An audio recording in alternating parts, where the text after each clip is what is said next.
Hey everybody, welcome back.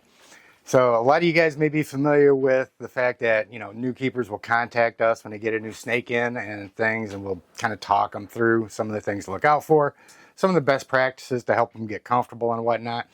We've got a unique opportunity since we don't bring a whole lot of new animals in here. We did recently take in a new reticulated python.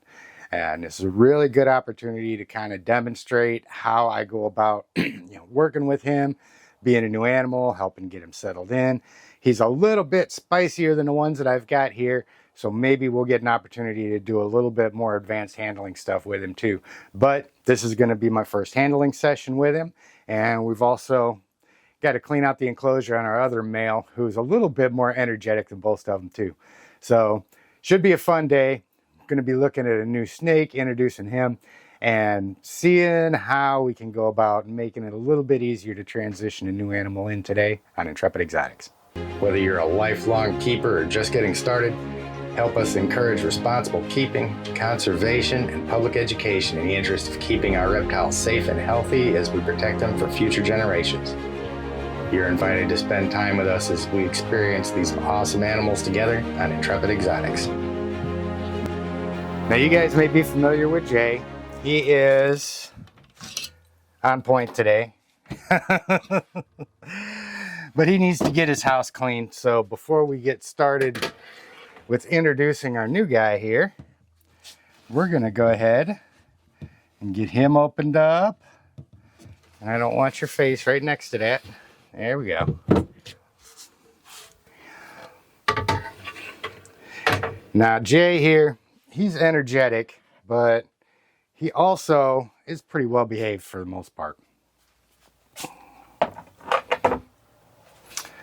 And get right, buddy. So let's see. Let me go ahead and do things the right way. Now you'll see a lot of stuff that we talk about as far as hook handling, tap training, all that other stuff. All I'm going to do with this going in on him is I'm just kind of using it since his behavior right now isn't indicative of a particularly happy snake. He's kind of like, don't mess with me. I don't, there's no tongue flicks. There's no nothing. He's just leveled out on me. So this is a really good opportunity to get bit if you do the wrong thing. So all I want to do is just give him some kind of indication of what's coming. I want to see his demeanor change a little bit. Yeah, he's still really squared off to me. There's no long tongue flicks or anything. And it's not looking like a whole lot of work with the hook. And this is one of the things that I talk about. You can really overuse the hook. When I first go in and I tap him a little bit, if I don't start seeing some kind of sign that, he's starting to go into thinking mode, that he's really kind of chilling out and stuff like that, the more use of the hook isn't necessarily going to change that most of the time. And I always say, the only way we can make our animals comfortable is by handling them. And of course, poking them with the hook is not handling, and it doesn't do a whole lot. So since I'm not getting a whole lot of demeanor change out of him, I'm just going to go in, just like we did with Bob the Sri Lankan in the series before. I'm just going to go in on him and get him pulled out and get his mind working. So we're just going to go in here, and I'm just using the hook just to block his head. Just enough that I can start. I'm going to start about halfway up his body. And I want to get up to about a third. And then as soon as he turns around, the hook goes away. And we can go ahead and take him out. And you want to get him clear of the enclosure just as quick as you can. Keep him supported, just like we talk about. You don't want to have him out there flapping. And you see how his demeanor's changed as soon as I got him out of there? You can kind of look now and you start seeing he's got a lot more curious tongue flicks. He's just kind of checking stuff out, getting used to being out of the enclosure for a second. And what do you got on you, bud? And he's really pretty chill today. So normally he's all over the place 300 miles an hour. But let's get his enclosure cleaned real quick. You can see, this is one thing a lot of these males like to do that I don't see the females do a whole lot, man, is they will latch on like that, like crazy. So, you gonna work with me, bud? Or do I gotta put you in the tub?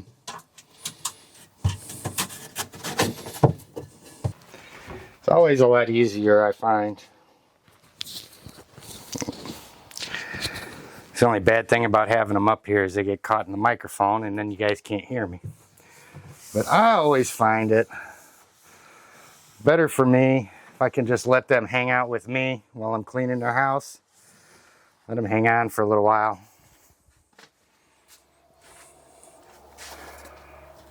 It's a little bit of, I don't know, a little bit of bonding time if you can keep them under control. Sometimes it just doesn't work and you got to put them in the bin while you work on their stuff.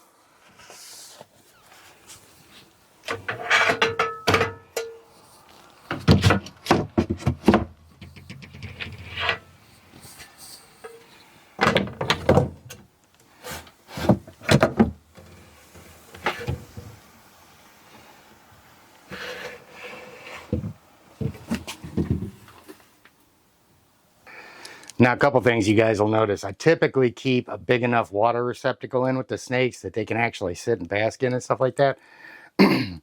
He's in a little bit smaller enclosure, so I don't want to have something that's going to take up all of the floor space in there for him. So he's got a smaller one. And especially when you're using paper, you just got to make sure that you're spraying the stuff down more often than usual if you're not going to have enough water for them to really soak in. You know, just like him, he gets sprayed down pretty frequently. You just hose down the paper in there. You know, every time you see it dry out, hose it down again. Just keeps the humidity up for them, especially, I mean, I should say, of course, being in North Carolina, our humidity is naturally pretty high. I'm at 59% humidity and 80 degrees in here right now. So it's not too hard to keep up, but they still like a little bit of extra humidity in there. Now, a couple things before we go in and get the other one out that I'm going to do is, first of all, I'm going to wash up from handling this snake.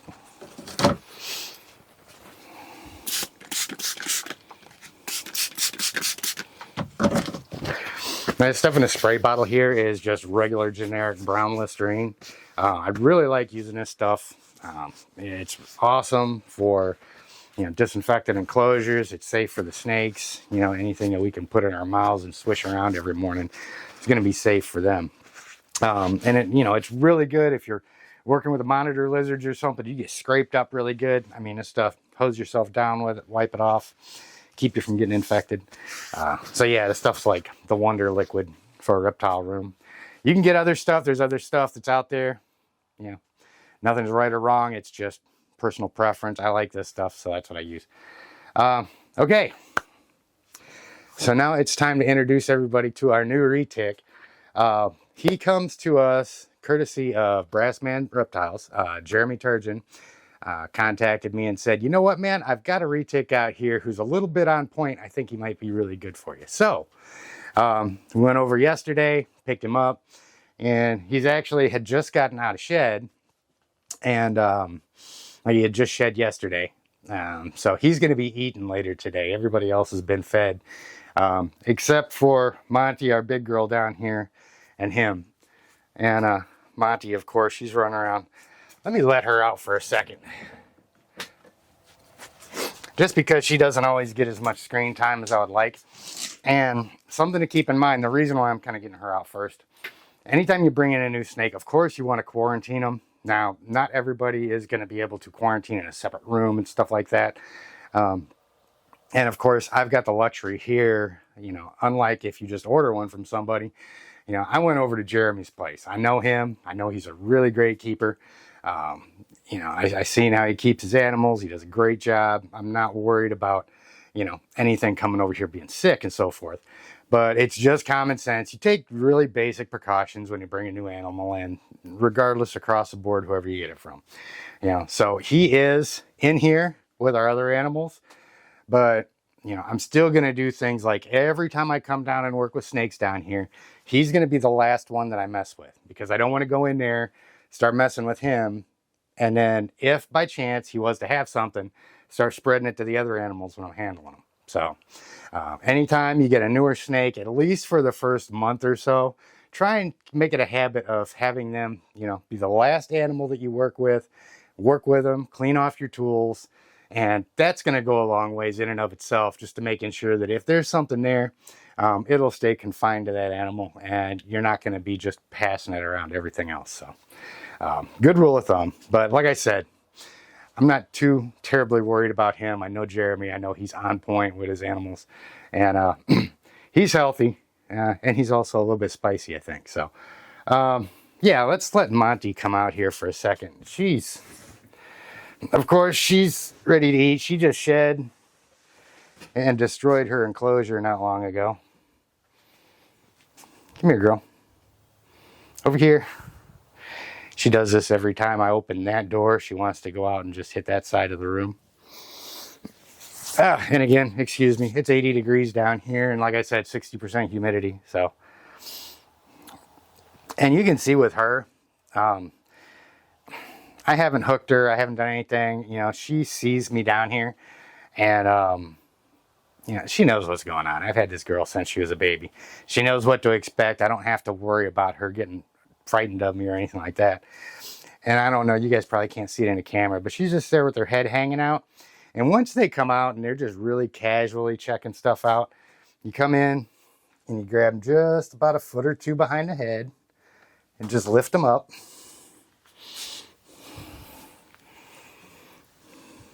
And see, she just wants to explore. She might be a little bit hungry, but they're right, girl. You're just the sweetest snake ever, as you are. You're just the sweetest girl. I cannot wait for it to finally warm up again so I can get these guys outside regularly. That's the thing that they really thrive on, man. Winter times are hard for these guys because, you know, they don't really get out in here and roam around because there's too much stuff for them to get in trouble with. But yeah, summer times are awesome for these guys. They get out and they get a lot of interaction. And, you know, like this girl, she's just the sweetest animal ever. Ain't ya? And you know it too. You getting ready to get you a nice big fat rabbit today. So, our new friend here is yet unnamed. I still haven't worked with him, so I don't really know what his name's going to be yet. I want to try and keep it kind of up with his personality. But, like I said, we got him yesterday. He's kind of all over the place, man. Like I said, some of these, you know, male retics can be really highly energetic, and they can set a lot of people off when you're trying to work with them. You know, especially if you're talking something like a pied that just got a bad reputation anyway. But he's done pretty good. One of the first things that I do when I'm working with these guys is I let them see me for a while. You don't want to just go in, introduce yourself to them, and immediately open up the door and not give them any time to think or process what's going on. Because these guys are smart. They like to figure out what's going on. And a lot of times, if you just give them time, then they'll be able to figure it out. So, and I can't turn the fan on down here because then all you guys hear is the fan in the background. So, what I'm going to do with him is I'm going to take, and this is a really cool thing in these vision cages, these little rubber stops. Aubrey Pruitt turned me on to these. Instead of having these on here, these things as well, you shove them down there, those doors aren't going to open at all. It holds them nice and snug. So these things are really cool. You can get them on Amazon, just little rubber wedges. But what I'm going to do with him, anyway, not to get sidetracked anymore, I'm just going to open the door and wait to see what he does. Now, like I said, he was really energetic yesterday. If he's equally as energetic, we're just going to go straight into handling and stuff. And like I said, we're just going to have to wait and see. That's what 90% of this stuff is, you know, we talk about tap training and stuff, and you're like, okay, well, I know I need to do this. I know I need to do that. Well, you don't know that you need to do that. You've seen today that, you know, although we talk about tap training and all that, I needed to use the hook going in on Jay because I couldn't get his, you know, state of mind to change real easily. When I went down here and I got Monty out, I didn't have to touch the hook. I opened up the door, she came out, wanted to interact, all that stuff. It was cool. Now, I mean, the only point that I'm making with that is, you know, you wait for the animals to tell you what you need to do. If you're not sure, use it. It's not hard if you're not used to reading the animals to misinterpret what they're doing. And we definitely don't want to do that. We always want to err on the side of caution. But what I'm going to do with him is I'm just going to open his door, let him know that the door is open, and give him a second. See what he does. Hey. There you go. And he's just sitting right under the ledge right there. And he's kind of squared off. He's really kind of uneasy, not really knowing what to think. And he's given me every impression right now that he wants to strike. I know it's not really easy to see, but he's just staring me down, no tongue flicks. His neck's all assed up, you know, his body's kind of tensed up a little bit, so he may actually try and take a shot at me. But I'm just going to wait here for a second. I'm going to give him a minute to see what's going on. What I'm hoping to see is that since he's new, since I'm new, since this is a new environment, I expect him to be a little bit uneasy. What I'm hoping he does is start to realize, oh, okay, I'm safe right now. This is just another hairless monkey like the last one, and let's go check stuff out and see what's going on. So I'm just going to give him a second. And as you can see, he's starting to stick his nose up. Tongue's starting to go a little bit, and we're just giving him time to figure out what's up. But I'm not going to sit here too long, because if I do it for too long without his state of mind really changing, then that means that he's just experiencing a little bit of anxiety and he's not able to get into that exploration, that thinking mode right, the way I want. So here in just a second, I'm going to give him about another 30 seconds or so, just kind of see what he does. And then I'm just going to go in and take him out. And we're going to start our first handling session. And like I said, he's got, this is kind of to feel him out, to see where he's at.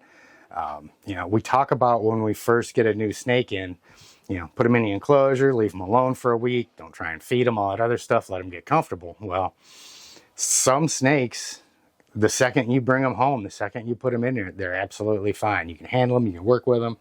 You can feed them. Other snakes are going to be a little bit more resistant. So that's kind of what we're doing right now. This is the feeling out process. Just seeing where he's at and seeing what his temperament's going to be right now. If he really flips out and goes nuts, we'll handle him as long as we can. And we'll put him back in. We'll let him settle in and get comfortable. I'll still try and feed him today and see if he does take. If he does, awesome. If he doesn't, then it'll go to another animal and we'll go ahead and you know, give him time. So now I'm just going to go in with the hook and see if we can nudge him into chilling out a little bit. You good? Now, as long as his state of mind is changing with the hook, I'm not worried about it. Just like now, I've got that hook in there and I've touched him and I can see him starting to think. I can see that tongue's starting to move and all that stuff. And I can see him kind of starting to figure out what's going on. So at this point, I mean, I'm cool with leaving the hook on there and letting him do a lot of this stuff himself. Yeah. You good? And what I'm doing right now is just kind of pulling the hook back a little bit, letting him get a little bit closer to me. Yeah, as you can see, I'm not poking him with it. I'm not moving it around and stuff. And now he's starting to think. Look at that. And really long tongue flicks. See, he doesn't have any animosity. He's just kind of unsure. We're going to give him just enough time here. I'm just going to let him crawl right down the hook if he wants to. And here, as soon as he gets a little bit more extended, what I'm going to do is reach in about a foot or two behind his head, down the length of his body there. And then I'm just going to go ahead and start handling him. So, but right now, I just want to go as slow as I can, give him time to process everything. That's a good boy. That's a good boy. See, I'm going to move around a little bit and just really casually come up. And the hook can go away because we're not using it. Now we're handling him. And I'm still just really casually letting him feel things out. There we go. Now I know a lot of you guys are going to remember me saying, man, just go in there, snatch them out, get them out of there really quick. And that is definitely advisable if you're not seeing those changes. If it's something where you've just got to get them out because they're reluctant, you really don't have any other choice than to just go ahead and get them out. There you go, bud.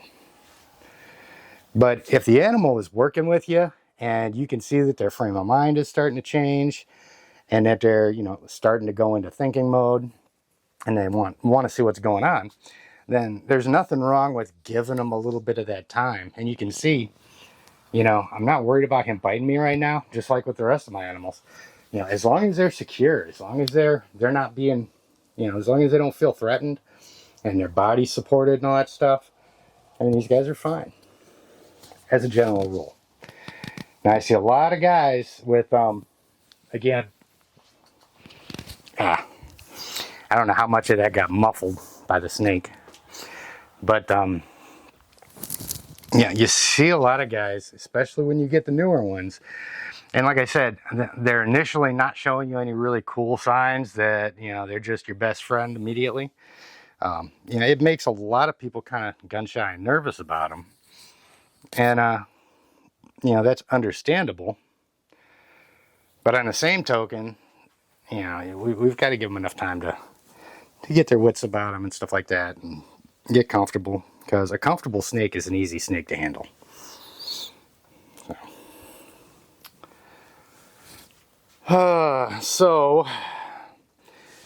And the genetics on this guy, he is a marble platinum, by the way. So again, really gorgeous animal, man. Really loving that yellow on him and that platinum color. Just a gorgeous guy.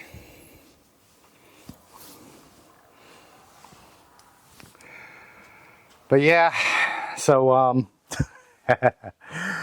once again, guys, it looks like we have yet to find the snake that's really going to be a challenge, because although you're an energetic little guy, you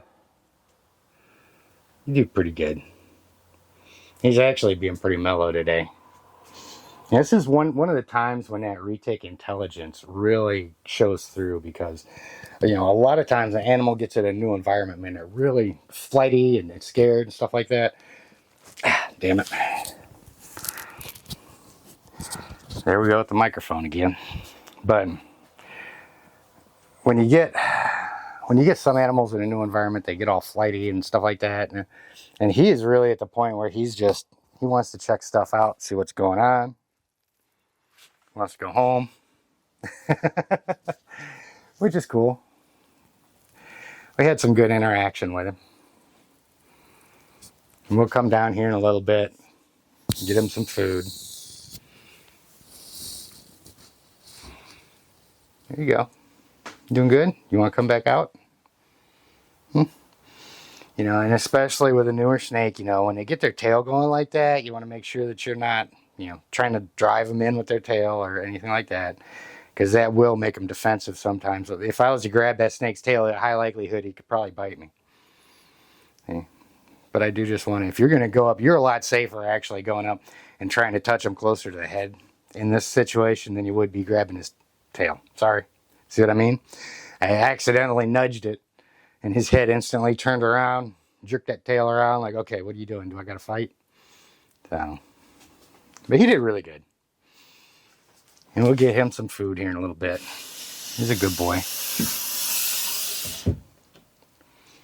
Now, don't forget, guys, if you're finding this stuff helpful, get down there and hit the subscribe button. Helps us out a huge bunch. Helps get the stuff out to more people and so forth. Also wanted to let everybody know, if you keep up with the Saturday night live streams, we've switched those times from 8 o'clock on Saturdays, 8 o'clock Eastern on Saturdays. We bumped them to 7 o'clock Eastern on Saturdays because we've started a Zoom call for all of the paying Patreon members. So what we're going to be doing every Saturday now is starting the live stream at 7 Eastern, going for about an hour, hour and a half, and then moving right into the Zoom calls where all the Patreon members can get on there We can show off our snakes. We can discuss issues that we may be having with handling and all that other stuff. The last one ran for like 2.5 hours afterwards. And it was really a lot of fun. A lot of good information got shared on there too, which I was really excited to see. So I think it's going to be a really hugely beneficial thing. It's not one of those Zoom calls or live streams or something, you know, where it's just me sitting there running my mouth the whole time. I mean, it's everybody's getting in and getting involved in the conversation and sharing experience, sharing knowledge and stuff like that, which is really nice to see. I like seeing everybody getting in and just being motivated to engage with each other, instead of just sitting back and listening to me bump my gums, because I don't know everything. And I am constantly learning stuff from the community and from, you know, the folks that are subscribers on the channel, people that are with the Patreon and stuff like that, friends of ours. So it's a really good forum to do that. I've got the link for our Patreon page down in the description of all the videos if you're interested in getting in on that.